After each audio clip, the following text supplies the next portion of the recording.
Safiye Sultan, fully Davlatlus Metlusfiya Vilida Sultan Alayatus San Hazretleri, Ottoman Turkish, c. 1550 November 10, 1618, was the favorite consort of Ottoman Sultan Murad III and Valide Sultan to her son Mehmed III.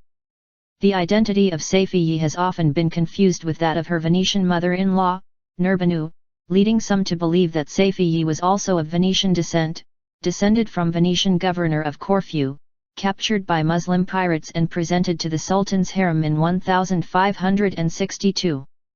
However, Safiye was Albanian, from the village of Rizi in the Dukagjini Mountains. In 1563, at the age of 13, she was presented as a slave to the future Murad III by Mirima Sultan, daughter of Sulayman the Magnificent and Hurrem Sultan. Given the name Safiye, the Pure One, she became a concubine of Murad, then the eldest son of Sultan Selim II. In 1566, she gave birth to Murad's son, the future Mehmed III. Time as consort.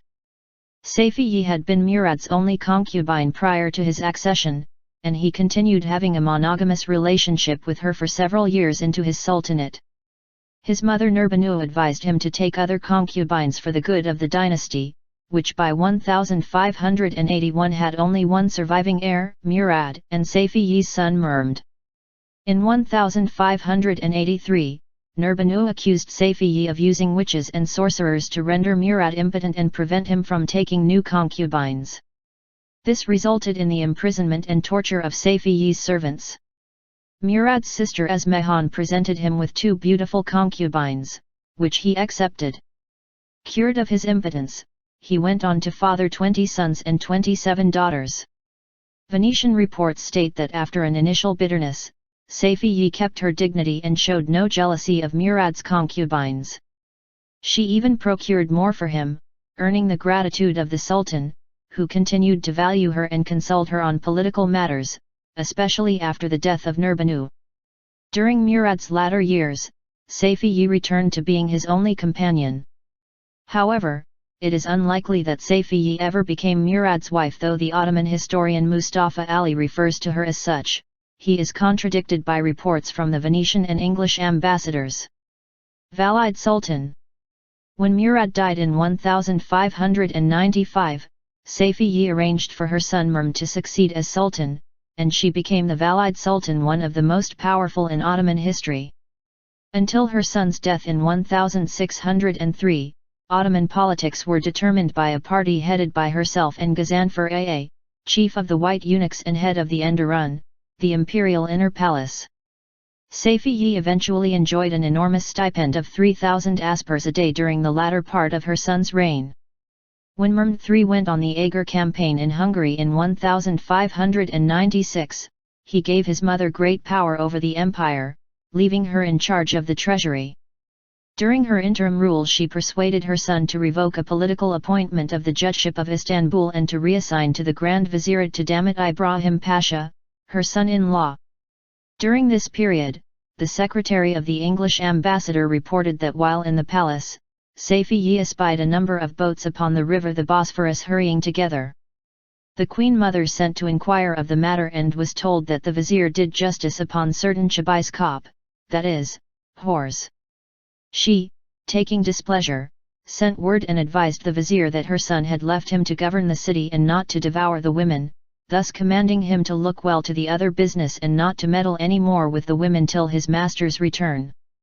The greatest crisis Safiye endured as Valide Sultan stemmed from her reliance on her Kira, Esperanza Malchi. A Kira was a non-Muslim woman, typically Jewish, who acted as an intermediary between a secluded woman of the harem and the outside world, serving as a business agent and secretary. In 1600, the imperial cavalry rose in rebellion at the influence of Malchi and her son, who had amassed over 50 million aspers in wealth. Safiye was held responsible for this, along with the debased currency the troops were paid with, and nearly suffered the wrath of the soldiers, who brutally killed Malchi and her son. Mehmed III was forced to say he would counsel his mother and correct his servants. To prevent the soldiers from suspecting her influence over the Sultan, Safiye persuaded Mehmed to have his decrees written out by the Grand Vizier, instead of personally signing them. Safiye was instrumental in the execution of her grandson Mahmud in 1602, having intercepted a message sent to his mother by a religious seer, who predicted that Mehmed III would die in 6 months and be succeeded by his son. According to the English ambassador, Mahmud was distressed at how his father was altogether led by the old sultana his grandmother, and the state went to ruin, she respecting nothing but her own desire to get money, and often lamented thereof to his mother, who was not favoured of the queen mother. The sultan, suspecting a plot and jealous of his son's popularity, had him strangled. Mehmed III was succeeded by his son Ahmed I in 1603. One of his first major decisions was to deprive his grandmother of power. She was banished to the Old Palace in January 1604. When Ahmed I's brother Mustafa I became sultan in 1617, his mother Halim Sultan received 3,000 aspers as valid sultan, although her mother-in-law Safiye was still alive. However, Halim received only 2,000 aspers during her retirement to the Old Palace between her son's 2 reigns. During the first months of her retirement Safiye was still alive, perhaps a neighbor in the Old Palace, receiving 3,000 aspers a day. All succeeding sultans were descended from Safiye. Foreign relations. Safiye, like Nurbanu, advocated a generally pro-Venetian policy and regularly interceded on behalf of the Venetian ambassadors, one of whom described her to the Senate as a woman of her word, trustworthy, and I say that in her alone have I found truth in Constantinople, therefore it will always benefit your serenity to promote her gratitude. Safiye also maintained good relations with England. She persuaded Mehmed III to let the English ambassador accompany him on campaign in Hungary. One unique aspect of her career is that she corresponded personally with Queen Elizabeth I of England, volunteering to petition the Sultan on Elizabeth's behalf. The two women also exchanged gifts. On one occasion, Safiye received a portrait of Elizabeth in exchange for 2 garments of cloth of silver, 1 girdle of cloth of silver, and 2 handkerchiefs wrought with massy gold. In a letter from 1599, Safiye responds to Elizabeth's request for good relations between the empires. I have received your letter, God willing, I will take action in accordance with what you have written. Be of good heart in this respect. I constantly admonish my son, the Padishah, to act according to the treaty. I do not neglect to speak to him in this manner. God willing, may you not suffer grief in this respect. May you two always be firm in friendship.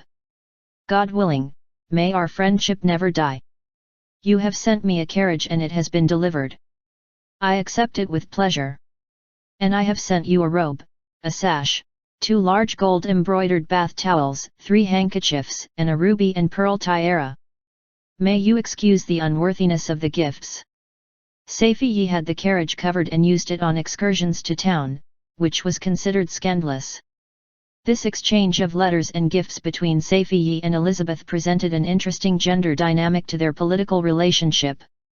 In juxtaposition to the traditional means of exchanging women in order to secure diplomatic, economic, or military alliances, Elizabeth and Safiye's exchange put them in the position of power rather than the objects of exchange. An unusual occurrence in Safiye's relationship with England was her attraction to Paul Pindar, secretary to English ambassador and deliverer of Elizabeth's coach. According to Thomas Dallam, who presented Elizabeth's gift of an organ to Mehmed III, the Sultana did take great liking to Mr. Pindar, and afterwards she sent for him to have his private company, but their meeting was crossed. Public works. Safiye is also famous for starting the construction of Yeni Mosque, the new mosque in Eminönü, Istanbul, in 1597. Part of Istanbul's Jewish quarter was razed to make way for the structure, whose massive building costs made Safiye unpopular with the soldiery, who wanted her exiled. At one point Mehmed III temporarily sent her to the Old Palace. Though she returned, she did not live to see the mosque completed. After Mehmed died, Safiye lost power and was permanently exiled to the Old Palace. The mosque's construction was halted for decades. It was finally completed in 1665 by another Valide Sultan, Turhan Hadisi, mother of Mehmed IV. The Al-Malika Safiye Mosque in Cairo is named in Safiye's honor. In popular culture. In the 2015 TV series Muhteşem Yüzyıl, Kozem, Safiye Sultan is portrayed by Turkish actress Hülya Avşar.